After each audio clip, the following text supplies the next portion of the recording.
membangun kepercayaan dalam pelayanan publik pada masyarakat majemuk, konteks hubungan antar suku bangsa dan kesuku bangsaan.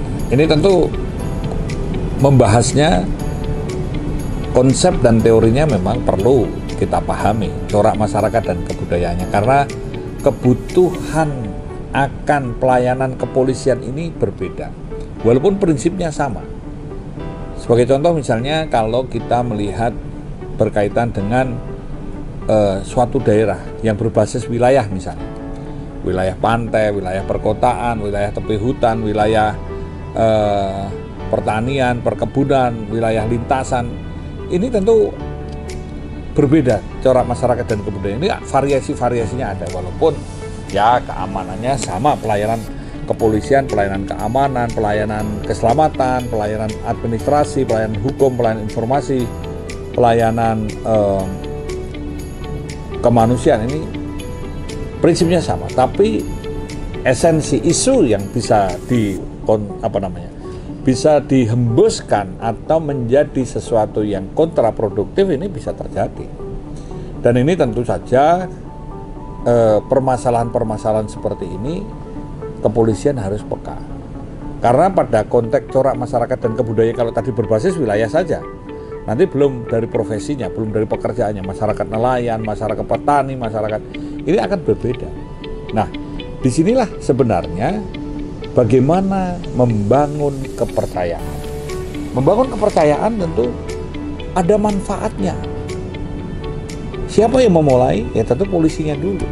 Polisinya dengan pemolisiannya ini menunjukkan ada manfaat dan tidak melakukan hal-hal yang menyebabkan polisi tidak dipercaya.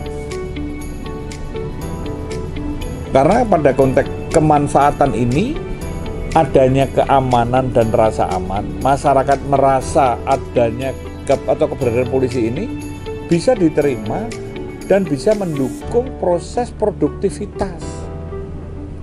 Polisi tidak melakukan hal-hal yang kontraproduktif, tidak memeras, tidak memutarbalikkan fakta, tidak main-main dengan hal yang ilegal, tidak menjadi backing atau boleh dikatakan mempersulit atau apatis atau mendiskriminasi dan banyak hal. Nah, ini tentu bagaimana membangun kepercayaan ini juga melakukan dialog. Polisi hidup di dalam masyarakat, dalam komunitas yang dilayani, tentu ini konteks saling memahami, mengenal, memiliki data, mengetahui, mendialogkan, menunjukkan.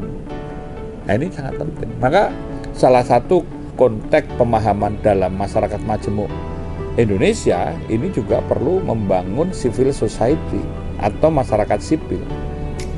Kalau konteks ini bisa dipahami bahwa ada sekelompok atau kelompok bagian yang menjadi wadah antara kepolisian dengan para pemangku kepentingan lainnya, bisa menjadi ruang dialog untuk bersama-sama mencari akar masalah dan menemukan solusi yang dapat diterima oleh semua pihak. Konteks ini yang harus dilakukan. Kemudian kita juga menunjukkan bahwa polisi ini bekerja profesional.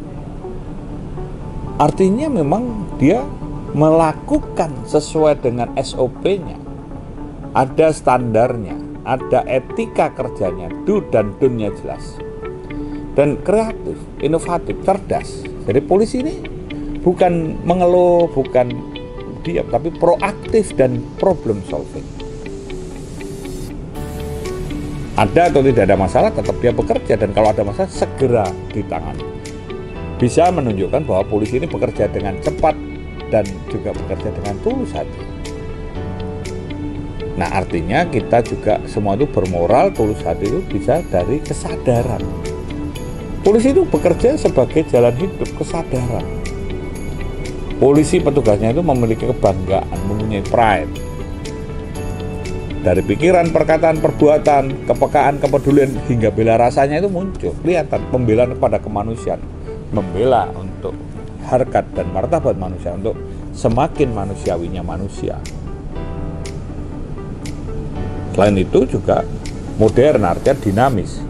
Sistem-sistem pendukung ini juga bisa berbasis dengan elektronik atau alat peralatan yang saling mendukung. Nah, disinilah sebetulnya bisa memahami kebutuhan rasa aman, keamanan dan rasa aman. Masyarakat nelayan misalnya, masalah harga solar saja bisa jadi konflik.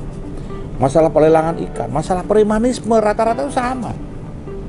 Boleh dikatakan premanisme ada di mana-mana. Premanisme, ya boleh kita menjelaskan. Apa sih preman? Seseorang atau sekelompok orang yang hidupnya dari keringat orang lain. Dia kontraproduktif. Dia bermain dengan ilegal, memeras, menjadi backing yang ilegal, memaksa, menakut-nakuti, melakukan tindakan kekerasan, dari kekerasan simbolik hingga kekerasan fisik. Bisnisnya memang kadang-kadang bisnis keamanan, bisnis apa saja yang mau tidak mau, kliennya itu menerima apa yang menjadi kesepakatan yang mereka tawarkan, sehingga tidak ada suatu kesejajaran di sini. Inilah yang konteks preman ini. Nah, di sini polisi harus peka dan tahu bagaimana ketika polisi menunjukkan jati dirinya sebagai polisi yang profesional, cerdas, bermoral, dan modern, dan juga anti premanisme, serta mampu mendukung bagaimana terwujud dan terpeliharanya keamanan dan rasa aman. Peka, peduli terhadap isu-isu yang terjadi tadi sesuai corak masyarakat dan kebudayaan. Maka konsep dan pemahaman tentang masyarakat majemuk ini sangat penting. Nah, polanya bisa dilakukan bagaimana dengan dialog, bagaimana membangun forum, membangun dewan, membangun wadah untuk saling berdiskusi, mencari akar masalah dan menemukan solusinya yang dapat diterima oleh semua pihak. Kepercayaan ini tidak serta-merta, tetapi boleh dikatakan polisi bisa menjadi ikon, menjadi simbol kedekatan, simbol kecepatan, dan simbol persahabatan. Artinya, pada polisi, laporan, informasi, aduan, ada tindakan, ada respon yang cepat. Nah, disinilah kita semua menyadari bahwa proaktif, problem solving, prediktif, antisipasif, responsibilitas, berkeadilan ini sangat menjadi bagian yang harus kita tumbuh kembangkan dengan kesadaran. Nah, pemahaman pembelajaran ini tentu kita bisa semakin kreatif, inovatif, bagaimana mengembangkan polisi melalui pemolisiannya dalam memberikan pelayanan-pelayanan kepada publik, sehingga konteks meningkatnya kualitas hidup masyarakat, terkikisnya premanisme, dan hal-hal yang kontraproduktif serta potensi konflik dapat diatasi sehingga tidak menjadi konflik yang lebih luas.